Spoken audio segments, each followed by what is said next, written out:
Hey guys, welcome back to another video. Today, this video, I'm going to do a in-depth basic setup for a bioactive snake enclosure. Me specifically, I've set these ones up for green tree pythons. Now, as you can see, these are the enclosures right there. I've got two, with a few more coming on the way or in the plans of being made. Now, there's a big debate about bioactive enclosures with snakes and particularly even green tree pythons. Now, from the research that I've done and after I've set these up, in the grand scheme of things, long term, would I set these up for a collection of green tree pythons? Probably not. But if you're just looking at having one or two nice display animals and want a really cool naturalistic setup, these are an absolute great way to go about it. Bear in mind, there are some perks and disadvantages with both of these systems, excuse me, but I'll basically discuss those when I go along. We'll get a little bit closer of this enclosure and I'll show you the ins and outs and what I've personally done and how I've set it up. Now, if you take a look at this enclosure right here, it is full of live plants. Now, bioactive basically means it's self-sustaining and looks after itself through plants as well as small critters, which I'll try and find in the substrate later on. Small invertebrates and stuff that actually do a job and break down waste matter and put it into nutrients for the plants to grow. Now, with both of these enclosures I have right here, they're pretty densely packed with plants. Now, you can go a moderate or a minimalistic plant look, or you can go a heavy in-depth a lot of plants. Now, a lot of these plants don't have to serve a particular purpose. I strictly got them for looks, but it's completely optional. Now, the basis of this setup is obviously an enclosure. So I've got these Exoterra enclosures. They're Exoterra 45 by 45 by 60 tall.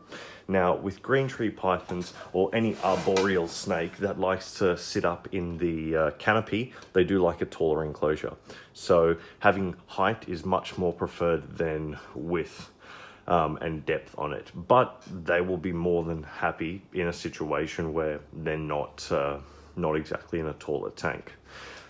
With this setup, I've got three what's included in the Exoterra setup kits. You basically got the glass tank, you've got your stand, as well as I purchased the canopies on top with housing the lighting units. Now, the main setup for a snake or a green tree python per se would be you'd need some type of lighting. It's not necessary, but if you want to see the snake, it is. You've got some type of lighting, some type of heating, and some type of maintaining humidity in the tank. Now, glass tanks have a real reputation of being absolutely crap at holding temperature and or humidity, strictly for the fact that they have these open mesh tops at the top. You can see that's a complete mesh over the top of that tank, and it's not the best at maintaining humidity or keeping it in. Now, in terms of bioactive tanks and maintaining humidity, a lot of people wouldn't necessarily go with a mesh top if you needed a high humidity animal for the fact that it releases a lot of that humidity. But I've managed to basically, I guess, bypass that for the fact that I've got a misting set up on this system. If you can see these tubes coming, it's basically, it's an automated misting system that mists this tank as many times as I want. I've got it on misting for 4 times a day. And that basically maintains humidity. So you can see I've got the humidity temperature and humidity gauges here. So it's sitting at 25.8 degrees and 56% humidity. And that is in the back corner. That's where the probes are. So that is basically the cool spot temperature is what I'm gauging off this temperature gauge, and the humidity, I mean, that's basically the whole tank.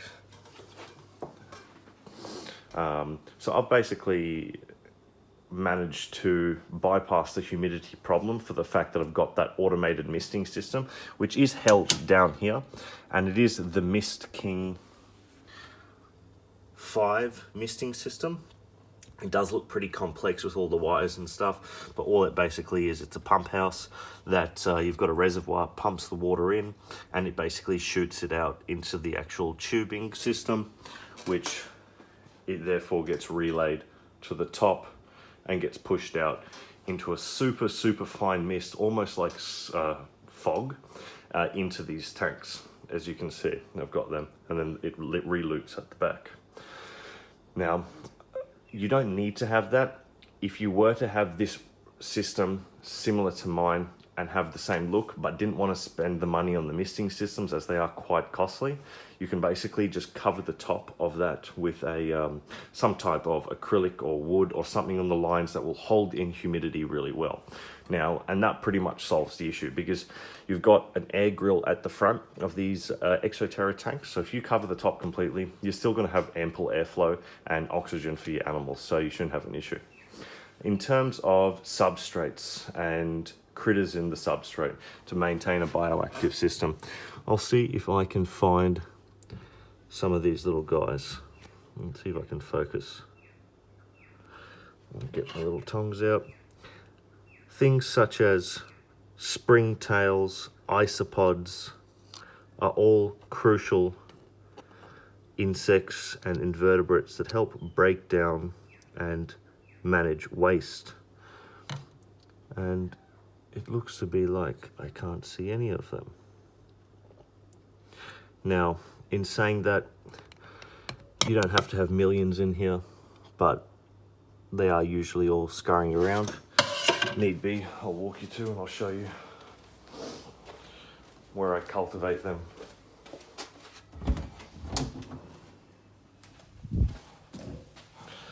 Just in a dark room in the back shed, I've basically got this container which I grow them in.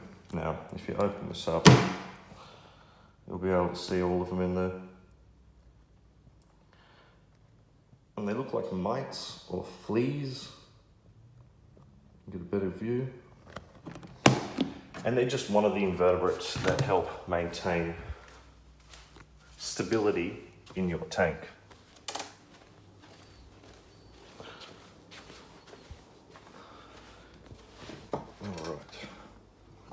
Now, in terms of heating and lighting, I don't have any fancy lights. I've just got some Exoterra. Snakes don't need UVB, of course, so you don't have to worry about that. I've just got any lighting globe in there, which is showing off a really nice glow. I've got I think it's a Recti Vision, and then just a normal, it's a UVB, but it's meant for like frogs and stuff, so it just produces light for the most part. And of course, your heating light. Now, temperature-wise on these snakes, they can have a pretty decent range.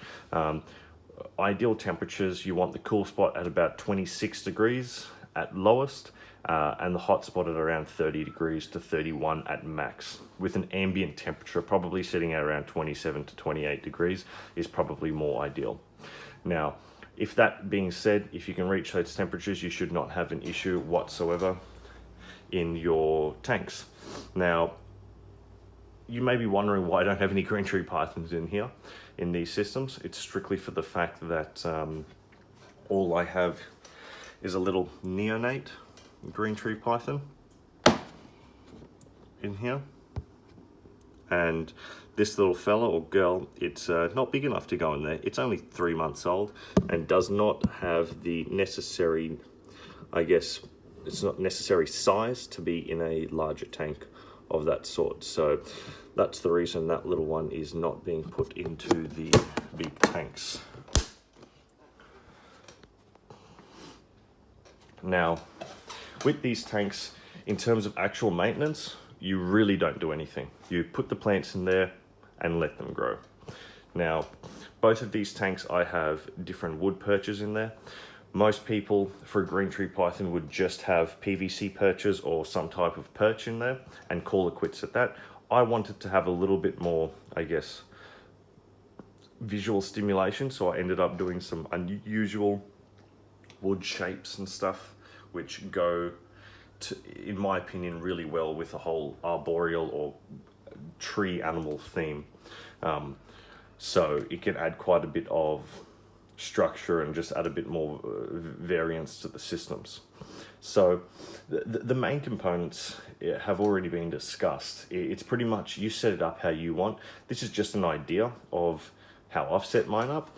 It's not exactly ideal for long-term collections in a sense. If you have big collections, it's a lot of work in terms of setting them up, having a misting system. PVC cages or plastic tubs like this are really, really useful. The only downside to that is that PVC cages, there's nothing wrong with them, but in terms of the tubs, they just don't look nice. If it's a display animal purpose, these enclosures are the way to go. So you can see, I mean, these tanks, you've just got different live plants scattered all amongst the bottom and also on the wood, some mosses and stuff like that. They all do really well. So back to the point as why I don't have any tree pythons. It's just that my pythons are not big enough. They can go in this around 8 months to a year old. So I'm going to wait for this little one to pack on a bit more size, and then I'll be able to chuck it in. I have the intention of getting a fair few more. In the next 6 to 8 months, I'll probably end up with 4 to 5 green tree pythons. So by all means, leave a comment in the comment section below as to what you want to see. If I missed anything, let me know, and I'll see if I can put it back in the description or something like that. But leave a comment on future videos and what you want me to do, and I can go into a little bit more in depth into specific little things for you.